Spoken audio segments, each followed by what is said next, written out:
A voice you've never heard. Did you feel like you might die? Yeah, I did, yeah. And film you've never seen. One of America's most notorious serial killers. Ted Bundy was a charming man. He wasn't a charming man. That was a facade. Stalking his next victims at a Lake Sammamish picnic. He's not what people imagine, you know, a sexual predator serial killer looks like. And a woman who says she's finally ready to talk about her terrifying ride with a man named Ted. When he said, "Don't even go there, you're never getting out of here," I knew that was my life flashing in front of me. It has been 46 years since Otria Kritsonis last journeyed down this stretch of road. It sure has changed a lot with all the new buildings. But the memories of a snowy Seattle day in 1972 are clear and haunting. He was dressed real nice, and you know, his hair was kind of wavy, and he had dark eyes.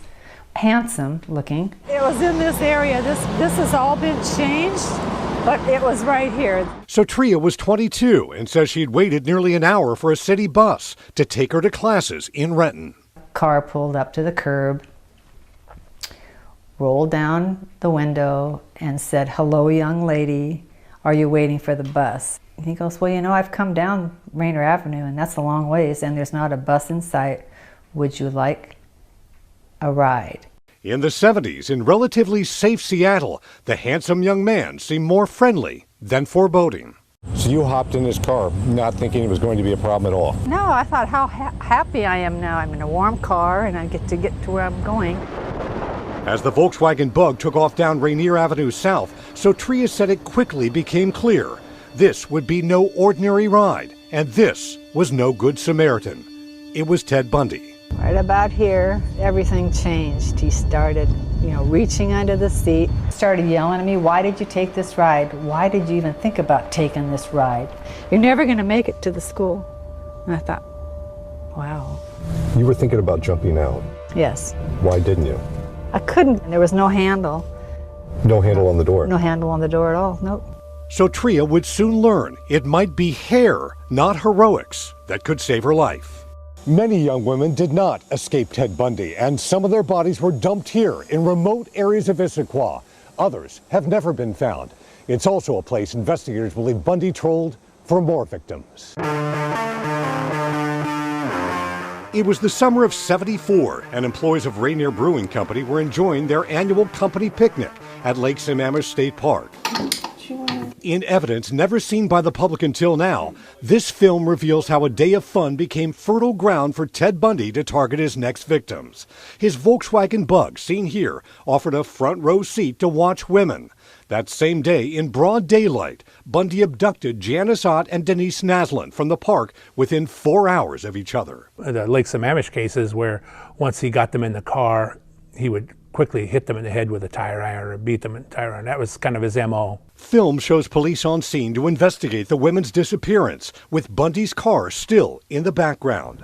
The bodies of Ott and Naslund weren't found until 2 months later, dumped in a wooded area about 2 miles away. Or you're not going to go to your destination. Back in that VW Bug, I was sobbing and praying and, pleading for my life practically. Don't do anything, don't harm me. So Tria says Bundy was driving her south on I-5 toward Tukwila. You should have never taken this ride, and shut the up. She says Bundy's beratement led to a bizarre demand. he goes, "Take your hat off." And I said, "What do you mean take my hat off, my stocking cap off? What for?" I took my hat off and he saw that something was different about me. And he goes, "Why did you cut your hair?" I thought, why did I cut my hair? I keep thinking, did he stalk me? Did he see me somewhere? Was he waiting for me, or was he watching me? He says, "Well, put that hat back on." And then he said, "Shut the up," and he's yelling at me, "You're never gonna make it." He may have been involved in the rape murders of 36 women, all young and all with long brown hair. So Tria speculates the hair that she had cut a week earlier may have saved her life. He could have killed me.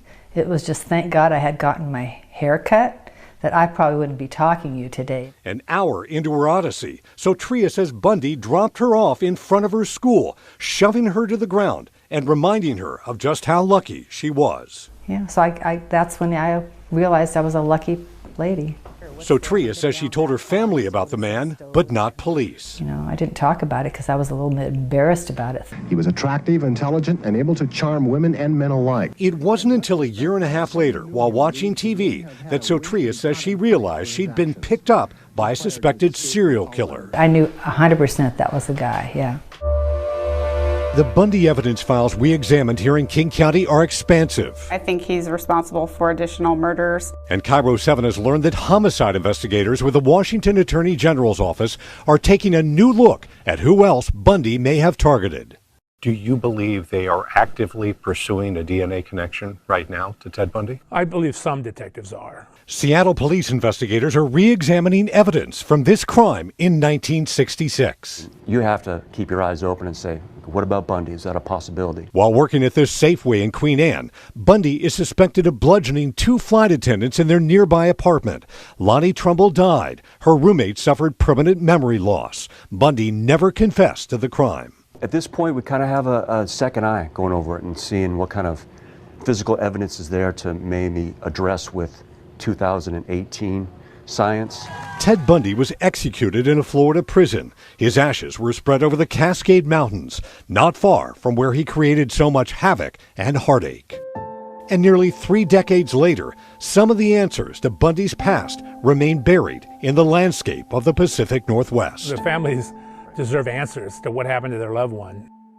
A place of grandeur, grief, and gratitude. You must feel lucky. You are a woman who survived Ted Bundy. That I am. I'm more than lucky. I just thank God I'm alive every day.